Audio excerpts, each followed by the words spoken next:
আসলিম foundation আমার থেকে কোনো পারমিশন নাই, তাদের অ্যাকাউন্ট নাম্বার দিয়ে টাকা কানেক্ট করছে। টোটালি 45 থেকে 50 লক্ষ টাকা খরচ হবে।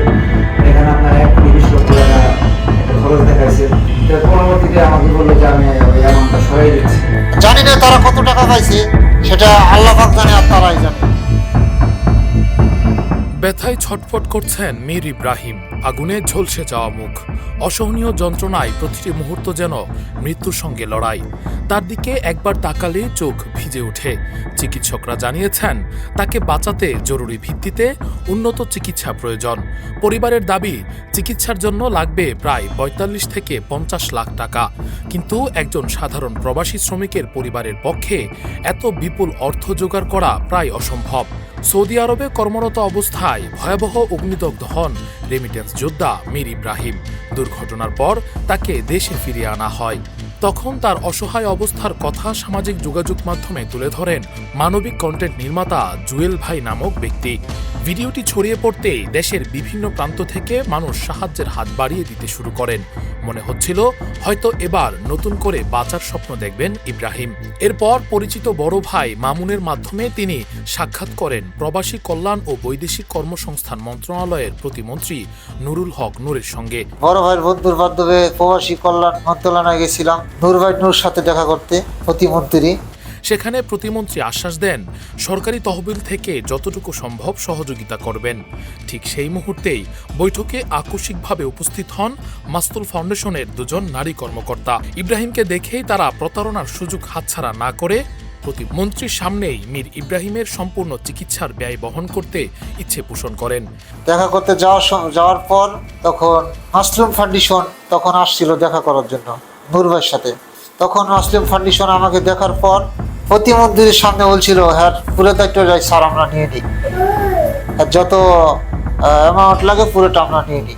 পরে বলছে দেখেন আপনারা কি করতে পারেন, তারপরে আমি বাকিটা দেখতেছি। জবাবে প্রতিমন্ত্রী বলেন, আপনারা যতটুকু পারেন করুন, বাকিটুকু সরকার থেকে আমি দেখার চেষ্টা করব। এই পর্যন্ত সবকিছুই ছিল আশার গল্প, কিন্তু অভিযোগ অনুযায়ী এখান থেকে শুরু হয় এক ভিন্ন অধ্যায়। ওই মাসলুম ফাউন্ডেশন আমি কথা বললাম যে আপনারা কেন আমার নাম্বার দেন নাই।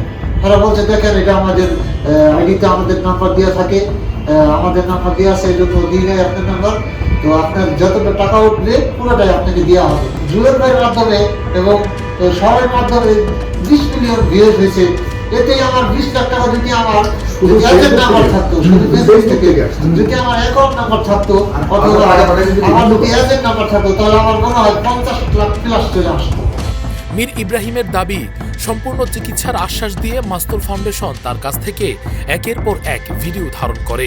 এরপর সেসব ভিডিও নিজেদের বিভিন্ন ফেসবুক পেজে আবেগঘন ক্যাপশন দিয়ে প্রকাশ করতে থাকে। মুহূর্তেই ভিডিওগুলো ভাইরাল হয়ে যায়।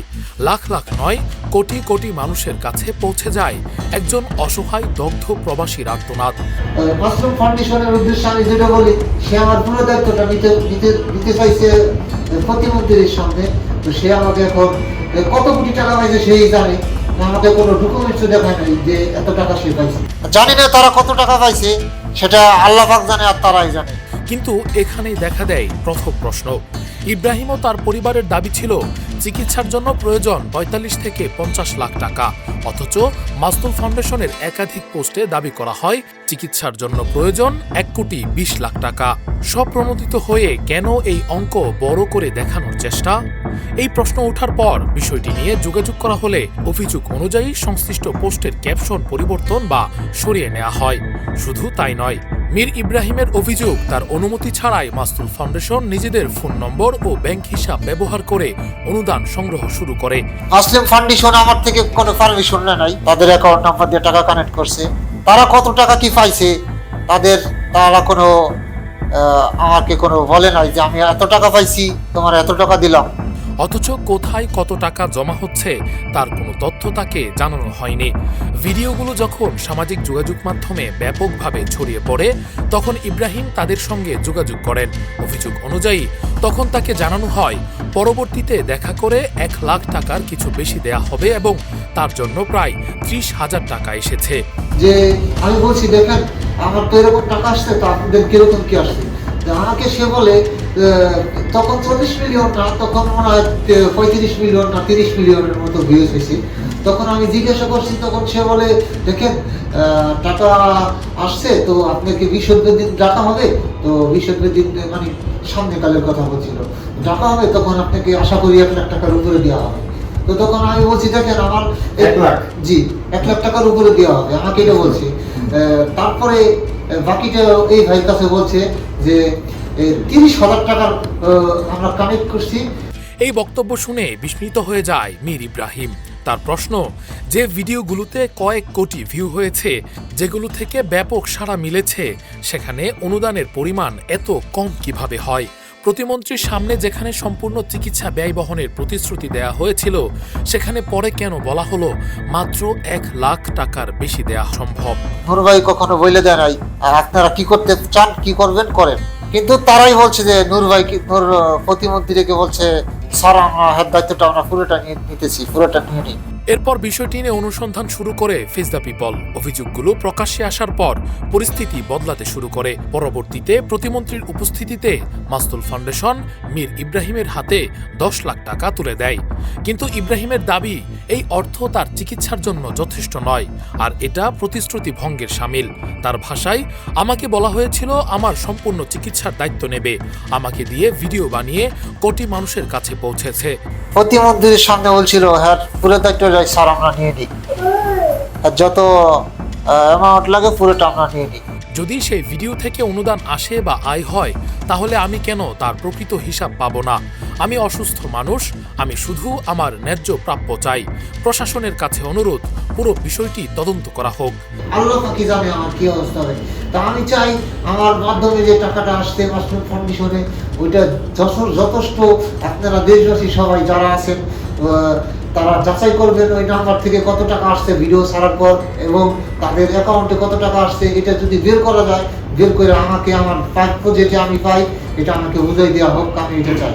এদিকে চিকিৎসকদের মতে মীর ইব্রাহিমের বর্তমান শারীরিক অবস্থা অত্যন্ত সংকটাপন্ন। তাকে সুস্থ করে তুলতে অন্তত 2টি বড় অস্ত্রোপচার জরুরি। সময়মতো চিকিৎসা না হলে পরিস্থিতি আরও জটিল হয়ে উঠতে পারে। এই ঘটনায় কয়েকটি গুরুত্বপূর্ণ প্রশ্ন এখন সামনে এসেছে। প্রথমত, সম্পূর্ণ চিকিৎসা ব্যয় বহনের প্রতিশ্রুতি কেন প্রথমে 1 লাখ, পরে তা আবার 10 লাখ? দ্বিতীয়ত, প্রকৃত প্রয়োজন 45 থেকে 50 লাখ টাকা হলে সামাজিক যোগাযোগ মাধ্যমে 1,20,00,000 টাকার আবেদন কেন প্রকাশ করা হয়েছিল? তৃতীয়ত, একজন রোগীর অনুমতি ছাড়া তার নামে নিজেদের অ্যাকাউন্ট প্রোভাইড করে অনুদান সংগ্রহের নৈতিক ও আইনি ভিত্তি কি? আর সবচেয়ে বড় প্রশ্ন, একজন অসহায় আগুনে দগ্ধ রেমিটেন্স যোদ্ধার অসহায়ত্ব কি কারো জন্য কন্টেন্ট ভাইরালিটি কিংবা অর্থ সংগ্রহের মাধ্যম হয়ে উঠেছে?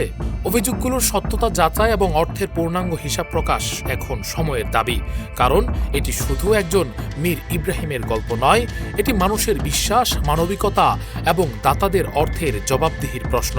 অন্যদিকে সব বিতর্কের মাঝেও একটি বাস্তবতা আজও অপরিবর্তিত।